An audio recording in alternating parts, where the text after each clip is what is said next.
Welcome to the Wealth Nation podcast, a podcast for every mother, daughter, grandmother, sister, and wife, and the men who are smart enough to tune in.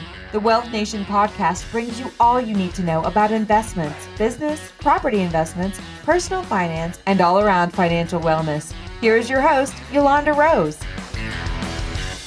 Welcome to another episode of the Wealth Nation podcast. I am Yolanda Hariprasad, Wealth Advisor, and thanks for joining me today. And we're talking about kids and money as we approach the winter break here in South Africa. And today I'm going to give you a couple of tips about how and why you should be teaching your children about financial literacy. And it's the foundation to economic success. The Wealth Nations podcast is sponsored by Solomon Wealth Management. Solomon Wealth Management is an innovative team of wealth managers that addresses the entirety of your life, your family, your business, your future, one facet at a time. We use our skill and expertise to the consideration of what you have accumulated, how best to administer it through life's changes, from financial counsel on managing your wealth to careful contemplation of how to transfer it to future generations. It's your vision combined with our skill and expertise to help you reach financial excellence. Reach out to Solomon Wealth Management at www.solomonwealth.co.za for a free wealth management consult. So if you're not already following us on social media, link up with us on our various platforms. It's Financially Fabulous Females on all of the major platforms, Facebook, Twitter, LinkedIn, TikTok, and also our brokerage page. It's a Solomon Wealth Management.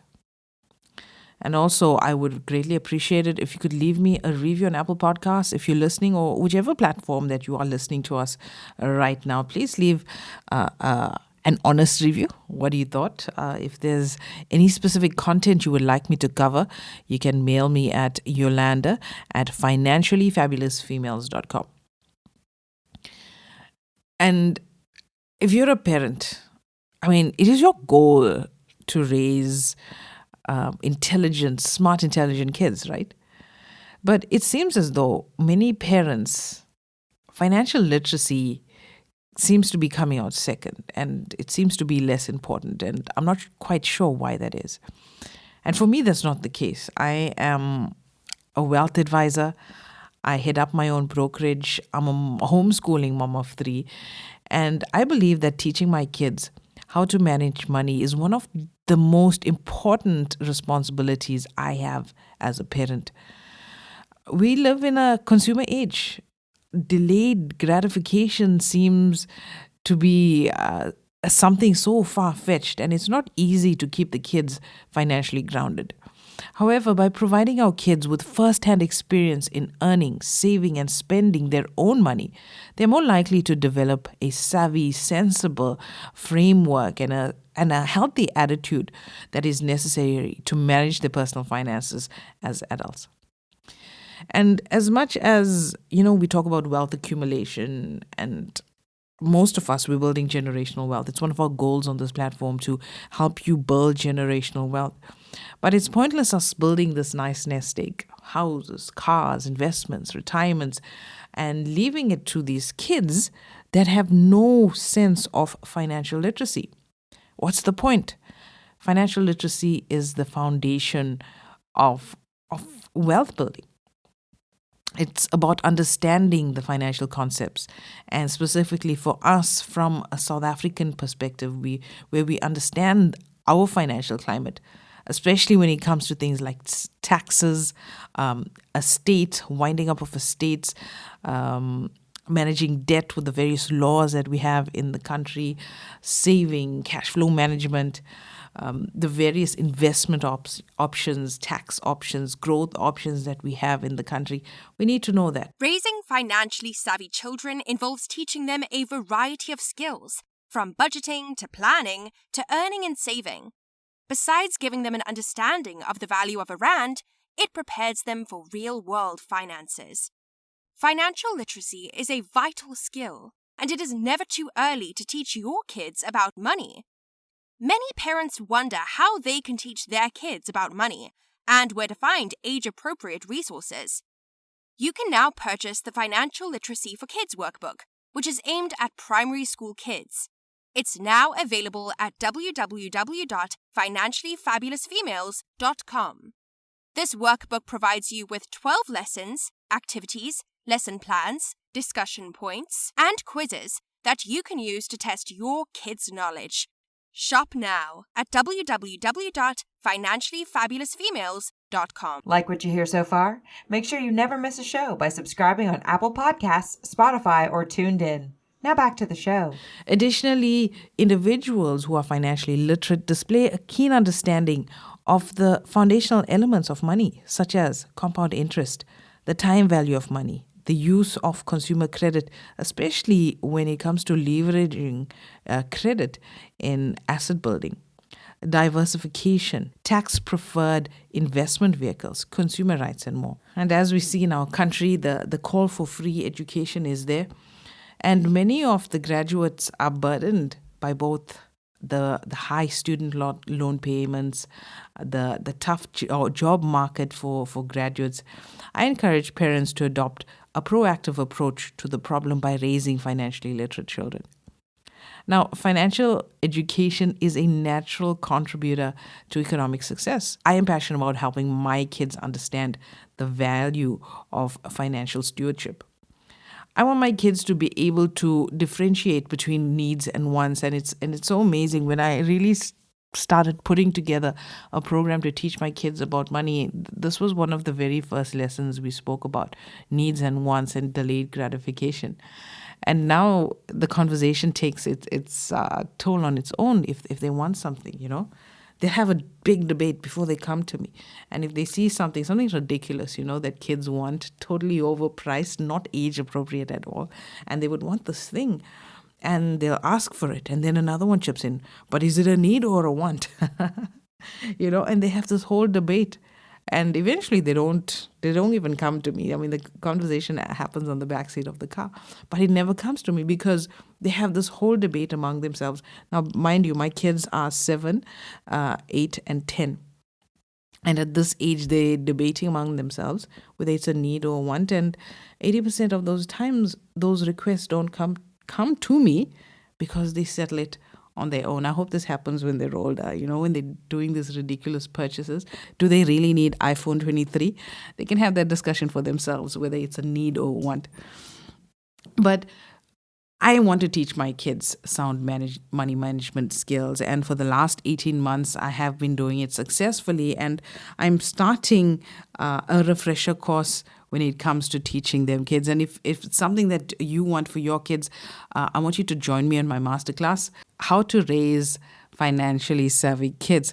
So go to my website. It's www.financiallyfabulousfemales.com/kids and sign up for that free masterclass on the 22nd, 23rd, and 24th of June. And I'm going to link that up in the show notes as well. So just click the link wherever you're listening to this podcast and sign up for that masterclass. I'm going to give you some ideas on how you can be teaching your kids about money. But let me just give you 3 tips while we're here about how you can be teaching your kids about money. The whole goal of financial literacy is to consider 3 money-saving strategies to help teach your kids how to manage their money.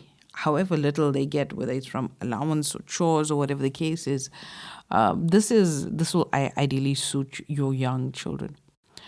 1, try and create a financial mission statement for your family. I mean, talk to them about it. Have these conversations around the dinner table. Get input from your spouse, the kids, and get a mission statement. Are we saving up for a vacation? If we're saving up for a vacation, should we be eating takeaways all the time or spending unnecessarily lavishly on items that allocated budget can go towards our vacations? Saving for university, or even all of those kind of goals. Have an open conversation with your family. Encourage them to think about the meaning of money and challenge them to earn it and the importance of saving for what they really value. 2nd, take the opportunity in your daily activities to model how you can make spending decisions. By discussing money-making decisions as you shop cook or pay the bills. You provide concrete examples that your children can model. The kids are watching us, and they learn more from our behavior, from on how we react and how we behave, than what we actually say. And if you're a parent, that's so true. Plus, taking kids out to the store, I know it's kind of difficult now with lockdown, but helping you prepare the meals, know what each item costs, like pricing your meals and things like that. So it allows them to apply some critical thinking, apply the math skills in the real world. If you are following us on social media, most of the graphics that is posted on our social media, most of that comes from my 10-year-old. She designs for my business. She's an employee in my business. She gets paid as a graphic designer, and that's how she manages her money. She'll keep a portion for her spending, or when we go out, she likes an ice cream or whatever snack it is, and the balance goes into her bank account, and with that, it's investments. She's 10. Okay, so it's the small things, guys. It's the small things that we need to be consistently doing and reinforcing with our kids to help them become better stewards of money. The value of money is not the only thing my daughter is deriving from a work experience. I mean, every child needs to have that work experience, more especially teenagers. I'm just happy that my kids have an opportunity to work in my business. Not everybody has their own business, but as soon as the child is independent enough to be able to work, they should be doing it. Even better if it's their own business. So by kids, experiencing firsthand the ability to earn, save, and spend their own money, that's a great foundation, because it's all happening in the safety net in your home. Allowances are great as long as the kid actually does the chores to earn the cash. So be sure to set up a savings account for them early and consider allowing them to manage that as well, especially with the older kids, internet banking and all of that. It can be done. And by the time they're teenagers, that habit, the habitual saving has already been established. And they can see that little nest egg grow in their bank accounts. By the time they head off to university, they're more be likely to take these healthy money habits with them and deploy them in those tough student years. And you know how tough that can be. I think one of the hardest parts of giving children control over their own money is to make sure that they can make mistakes as well. There's going to be times that they overspend, and that suffering is part of the learning process. When they overspend and they know that they can't have money for the next trip out, or for the next snack, or for the next pair of shoes, they need to go through that. We can't be bailing them out over time. And it's great to have these kids learn these lessons in the safety net of your home as well. Because when that disappointment comes, and when, you learn with suffering. We're doing Bible study at home, and we're studying the book of James, and the book of James says that your suffering builds patience, it builds perseverance. And if your kids can go through that with money in your home, it's lessons that if they learn outside the home, that's where the real struggle happens. So if they're short with money outside the home, where they're going? Loan sharks, micro lenders, banks, high interest credit. Whereas if they learn the lessons in your home, they can start managing money for their big purchases. And it just gets more expanded as they get older. So I really hope that you consider raising your own financially savvy children, and be sure to sign up for that masterclass, Financially Fabulous Females /kids. Sign up. And I'll give you a couple of more ideas in our masterclass in a couple of weeks' time. So that's it for me on this episode of the Wealth Nation podcast. I will chat to you soon. Thanks for tuning in. Make sure to visit our website at www.financiallyfabulousfemales.com and sign up for our free investment masterclass.